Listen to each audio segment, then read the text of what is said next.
Hello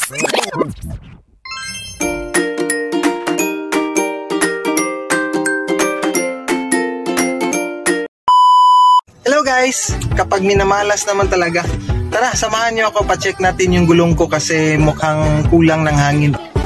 Ito na, pa-check natin ni Kuya if kulang lang ba ng hangin or may butas talaga yung gulong. Vehicle Insurance 101 muna tayo mga kapatid. Alam nyo ba na hindi po covered sa inyong comprehensive motorcycle vehicle insurance policy ang kahit anumang sira na mangyari sa inyong gulong? Yes, nakasaad po yan sa policy jacket mo na damages to tires are not covered. Pero may exception po ito.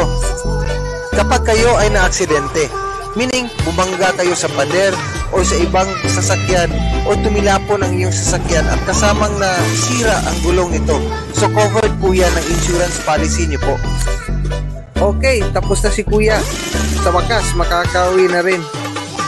Now, alam mo na. Ingat po sa biyahe mga kapatid. Bye-bye!